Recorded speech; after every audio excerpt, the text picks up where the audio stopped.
Hello my dear student, welcome to our YouTube channel Sandeep institute centre में। तो पिछले video में आप लोग ने देखा था कि अपवर्तन कोण, परावर्तन कोण के बारे में इस टाइप के क्वेश्चन जो थे उसके बारे में आप लोग को बताया गया था। तो आज के जो टॉपिक है, जो आप लोग को जानना है, बताना है, समझना है, उसमें देखिए आज हम लोग समतल दर्पण के बारे में जानेंगे। इस समतल दर्पण क्या है और प्रतिबिंब के बारे में जानेंगे, है ना। तो समतल दर्पण में देखिए सबसे पहले यहाँ पर जो कुछ बताना है वो देखिए कि समतल दर्पण पर लंबवत पड़ने वाली प्रकाश की किरण परावर्तन के बाद उसी पथ पर वापस लौट जाती है। समतल दर्पण पर पड़ने वाली प्रकाश की किरण परावर्तन के बाद उसी पथ पर वापस लौट जाती है। कहने का मतलब जहाँ से प्रकाश आ रही है परावर्तन के बाद उधर ही वो लौट जाती है, वापस चली जाती है। यह समतल दर्पण में होता है। इसमें यह जो हम इसलिए बता दिए क्योंकि ऑब्जेक्टिव टाइप का क्वेश्चन हमें आप लोग को ये पूछा जा सकता है कि कौन से दर्पण में लंबवत पड़ने वाली प्रकाश की किरण परावर्तन के बाद उसी पथ पर वापस लौट जाती है, कौन से दर्पण में। तो यहाँ पर देखिए समझ सकते हैं इसका आंसर ये होगा, क्या होगा, समतल दर्पण। इसका आंसर, राइट आंसर जो होगा वो होगा समतल दर्पण पर लंबवत पड़ने वाली प्रकाश की किरण परावर्तन के बाद उसी पथ पर वापस लौट जाती है। तो यह ऑब्जेक्टिव टाइप का क्वेश्चन है, इसलिए हम आप लोग को बता दिए हैं। नेक्स्ट देखिए है प्रतिबिंब। प्रतिबिंब क्या है? तो प्रतिबिंब क्या है, देखिए किसी बिंदु स्रोत से आती प्रकाश की किरण दर्पण से परावर्तन के बाद जिस बिंदु पर मिलती है यह जिस बिंदु से आती हुई प्रतीत होती है उसे उस बिंदु स्रोत का प्रतिबिंब कहते हैं। फिर से देख लेते हैं। किसी बिंदु स्रोत से आती प्रकाश की किरणें दर्पण से परावर्तन के बाद जिस बिंदु पर मिलती है या जिस बिंदु से आती हुई प्रतीत होती है उसे उस बिंदु स्रोत का प्रतिबिंब कहते हैं। ये देखिए प्रतिबिंब क्या हुआ, डिफिनेशन हो गया इसके बारे में यही है, इसको याद कर लीजिएगा आप लोग कि प्रतिबिंब क्या है। प्रतिबिंब किसी बिंदु, कोई भी वस्तु जो रहता है प्रतिबिंब उसका बिंब बनता है ना, वही प्रतिबिंब होता है। प्रतिबिंब अब कितने प्रकार के होते हैं? तो प्रतिबिंब दो प्रकार के होते हैं। एक वास्तविक प्रतिबिंब, दूसरा आभासी या काल्पनिक प्रतिबिंब। आभासी प्रतिबिंब को काल्पनिक प्रतिबिंब भी कहा जाता है। यहाँ पर देखिए वास्तविक प्रतिबिंब पहला है, दूसरा है आभासी या काल्पनिक प्रतिबिंब, ठीक है। तो देखिए अब है वास्तविक प्रतिबिंब किसे कहते हैं। वास्तविक प्रतिबिंब किसे कहते हैं? किसी बिंदु स्रोत से आती प्रकाश की किरणें, किसी बिंदु स्रोत से आती प्रकाश की किरणें दर्पण से परावर्तन के बाद जिस बिंदु पर वास्तव में मिलती है उसे उस बिंदु स्रोत का वास्तविक प्रतिबिंब कहते हैं। ये सारे जो हम आप लोग को बता रहे हैं यह परिभाषा है, इसे आप लोग याद कर लीजिएगा।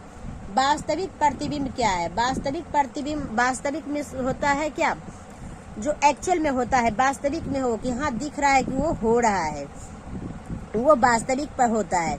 तो वास्तविक प्रतिबिंब है तो किसी बिंदु स्रोत से आती प्रकाश की किरणें दर्पण से परावर्तन के बाद जिस बिंदु पर वास्तव में मिलती है उसे उस बिंदु स्रोत का वास्तविक प्रतिबिंब कहते हैं।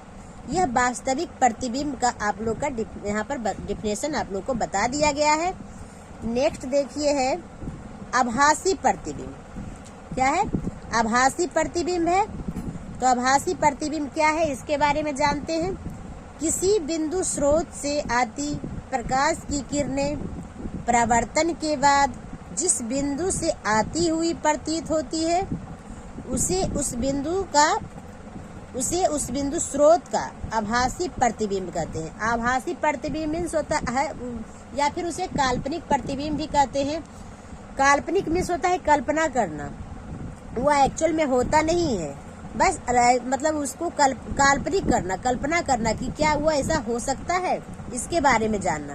तो वही है आभासी प्रतिबिंब। किसी बिंदु स्रोत से आती प्रकाश की किरणें परावर्तन के बाद जिस बिंदु से आती हुई प्रतीत होती है उसे उस बिंदु स्रोत का आभासी प्रतिबिंब कहते हैं। आभासी प्रतिबिंब कहते हैं। तो ये हम आप लोग को अभी प्रतिबिंब किसे कहते हैं, वास्तविक प्रतिबिंब, आभासी प्रतिबिंब, इसके बारे में हम आप लोग को बताए हैं। देखिए, तो समतल दर्पण के, अब ये सब तो बिंब के बारे में जान लिए। अब समतल दर्पण में चलते हैं। देखिए, तो समतल दर्पण में है, यहाँ पर फिर ऑब्जेक्टिव टाइप का एक क्वेश्चन है यहाँ पर उठ रहा है, इसलिए हम लिखे हुए हैं कि कोई भी वस्तु समतल दर्पण से जितना आगे होती है उसका प्रतिबिंब दर्पण से उतना ही पीछे बनता है। कोई भी वस्तु समतल दर्पण से जितना आगे होती है, समतल दर्पण में जब देखा जाता है तो उसका प्रतिबिंब दर्पण से उतना ही पीछे बनता है। कहने का मतलब है कि जो हम लोग घर में दर्पण का यूज करते हैं उसमें यह चीज, जो हम लोग जिस दर्पण का यूज करते हैं उस दर्पण को समतल दर्पण कहता है, क्योंकि जो हम लोग चेहरा देखने के लिए यूज करते हैं वो समतल दर्पण होता है। तो उसमें उसमें बिंब जो बनता है, तो जितना हम आईने से नजदीक ठहरा रहेंगे तो नजदीक उसका बिंब बनेगा, आईने में भी दिखेगा कि नजदीक है। अगर दूर रहेंगे तो आईने में भी पता चलता है कि उसका बिंब जो बनता है क्या बनता है, दूर लगता है, कि देखने से ही पता चलता है कि व्यक्ति दूर खड़े हैं या हम अगर खड़े हैं तो वहाँ पर दूर में है। वो कहने का मतलब वही है कि समतल दर्पण में जितना आगे कोई भी वस्तु रहता है उसका प्रतिबिंब भी उसी के आकार का बनता है, उतने ही दूरी पर बनता है। अब देखिए कुछ और है, यहाँ पर बताते हैं समतल दर्पण में बने प्रतिबिंब की विशेषताएं। समतल दर्पण में प्रतिबिंब की विशेषता को आपको जानना है, यहाँ पर हम बताते हैं आप लोग को। तो देखिए, समतल दर्पण में बने प्रतिबिंब की निम्नलिखित विशेषताएं देखने को मिलती है। तो यहाँ पर देखिए क्या है, प्रतिबिंब दर्पण के पीछे बनता है, प्रतिबिंब दर्पण के पीछे बनता है। प्रतिबिंब का आकार वस्तु के आकार के बराबर होता है। अगर वस्तु जितना आकार का रहेगा तो प्रतिबिंब में भी दिखेगा कि वस्तु उतना ही आकार का है, ना ही उससे छोटा बनेगा ना ही बड़ा बनेगा। यही समतल दर्पण की विशेषता है। प्रतिबिंब वस्तु की अपेक्षा सीधा बनता है। प्रतिबिंब हमेशा क्या बनेगा, सीधा बनेगा। प्रतिबिंब जो होता है पार्श्विक रूप से उल्टा होता है। प्रतिबिंब आभासी होता है, आभासी मीन्स काल्पनिक जिसे कहते हैं। प्रतिबिंब दर्पण से उतना ही पीछे बनता है जितना वस्तु दर्पण से आगे रहता है। जो हम अभी आप लोग को बता रहे थे कि जितना आगे रहेगा उतना ही पीछे बनता है। अगर हम 1 फीट की दूरी पर रहेंगे तो दर्पण में भी 1 फीट के पीछे ही बनेगा प्रतिबिंब, तो उतना ही बनता है। तो ये सारे जो हम अभी आप लोग को बताए हैं वो समतल दर्पण की विशेषता है, इसको आप लोग देख लीजिएगा। अब देखिए कुछ और है यहाँ पर देखना, गोलीय दर्पण। गोलीय दर्पण क्या है? गोलीय दर्पण उस दर्पण को कहते हैं जिसकी परावर्तक सतह किसी खोखले गोले का एक भाग होती है। परावर्तक सतह, गोलीय दर्पण जैसे हुआ कोई भी किसी भी प्रकार का दर्पण ले लीजिए, इस टाइप का दर्पण है, इस टाइप का, उसका परावर्तक सतह पीछे का भाग, सतह जो होता है किसी खोखले गोले का एक भाग होती है, वह क्या हुआ, गोलीय दर्पण इसे कहते हैं। गोलीय दर्पण जो होता है, अब इसमें गोलीय दर्पण में भी देखिए इसके 2 भाग होते हैं, एक अवतल दर्पण होता है, एक उत्तल दर्पण होता है। देखिए, कांच के टुकड़े की बाहरी सतह को रजतित करने से अवतल दर्पण बनता है। मतलब कि कांच की अगर कोई टुकड़ा है, अगर उसकी बाहरी सतह को क्लई कर दिया जाए, रंग दिया जाए, तो वो क्या कहा जाता है, वो कैसा दर्पण बन जाएगा, वह अवतल दर्पण बन जाएगा। अगर कांच के टुकड़े के बाहरी भाग को रंग दिया जाए तो वह अवतल दर्पण बन जाता है। अगर वही कांच के टुकड़े के अंदर के भाग को, अगर कांच के टुकड़े को अंदर के भाग को रंग देते हैं, भीतरी सतह को रंग देते हैं, तो वह क्या बनेगा, उत्तल दर्पण बन जाता है।